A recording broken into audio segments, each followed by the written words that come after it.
మునులారా, పిమ్మట బ్రహ్మ ఈ విషయాన్ని విన్నవించే నిమిత్తం హిమగిరిని చేరి శంకరుని కలుసుకున్నాడు. అల్లంత దూరాన విధాతను చూసిన శంకరుడు ప్రాకృత జనుని వలె ఎంతో ఔత్సుక్యంతో లోకరీతిగా అనేక ప్రశ్నలను సంధించి ఎంతో ఆందోళనతో ఇలా అన్నాడు. పితామహ, వెళ్ళిన పని ఏమైంది? నీ కుమారుడైన దక్షుడు ఏమన్నాడు? త్వరగా చెప్పు. సతి ఎలా ఉన్నది? ఈ విరహం భరింపశక్యం కాకుండా ఉన్నది. లోకంలో అందరి దుఃఖము నన్ను పట్టుకొని పీడిస్తున్నట్లుగా ఉన్నది. శంకరుని వేగిరపాటుకు జాలిని పొంది అంతర్యంలో ఆనందించి ఇలా అన్నాడు కమలాసనుడు. ఈ కార్యం సిద్ధించింది. నీ కొరకు తనువెత్తిన సతిని దక్షుడు నీకు పత్నిగా సమర్పించడానికి సిద్ధంగా ఉన్నాడు. ఈ సుముహూర్తం ఎప్పుడొస్తుందా అని ఉవ్విళ్ళూరుతున్నాడు.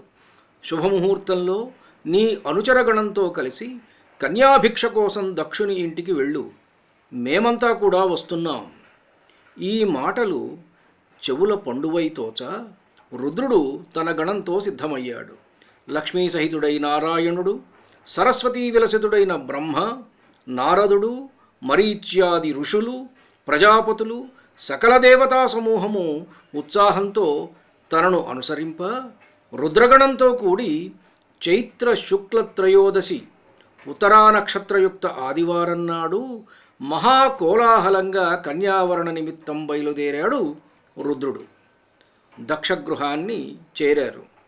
వారందరి రాకను ఎరిగిన దక్షుడు గగుర్పాటుతో ఎదురేగి సత్కరించి శివుణ్ణి ఉచితాసనాసీనుణ్ణి చేసి తక్కిన వారికి కూడా యథోచిత మర్యాదలను జరిపి అందరినీ పూజించాడు.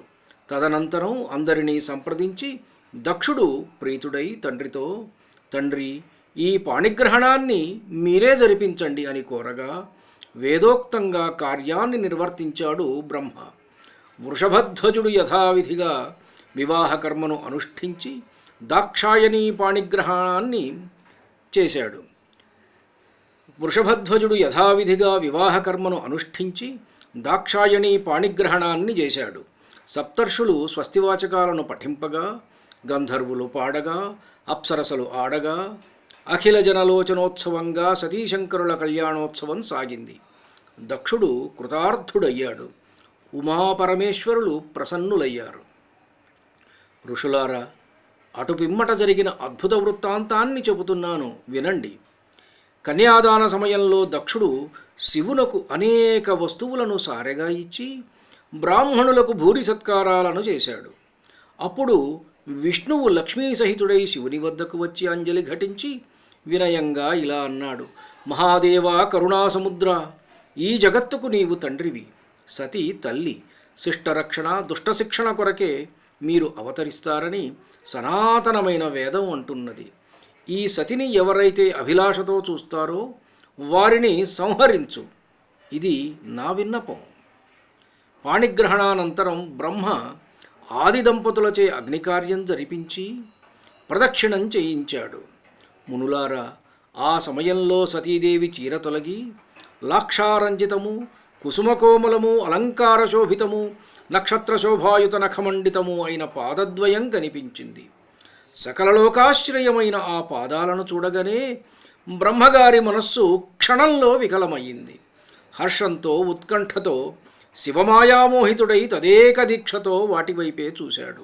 అంతేకాదు, సతీముఖ సందర్శన కుతూహలంతో అగ్నిహోత్రంలో ఆజ్యాహుతిని అల్పంగానూ పచ్చికర్రలను అధికంగానూ వేసి అంతటా పొగ క్రమ్ముకునేటట్లు చేశాడు.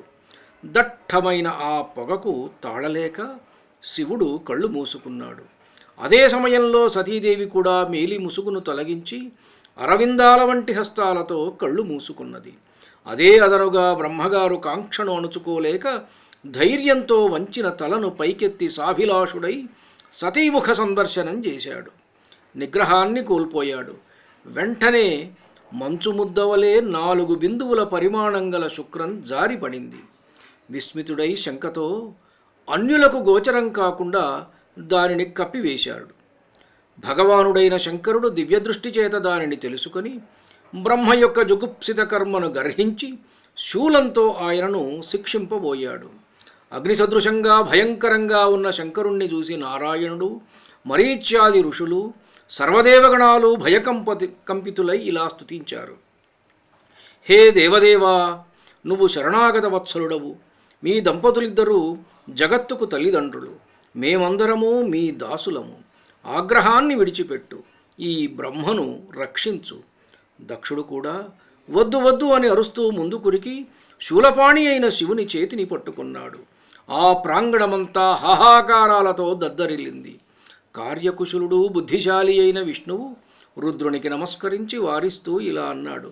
ఓ భూతనాథ, సృష్టికర్త అయిన ఈ బ్రహ్మను సంహరించవద్దు. ఇతన్ని సంహరిస్తే సృష్టి కార్యానికి విఘ్నం ఏర్పడుతుంది. అంత పని చెయ్యవద్దు.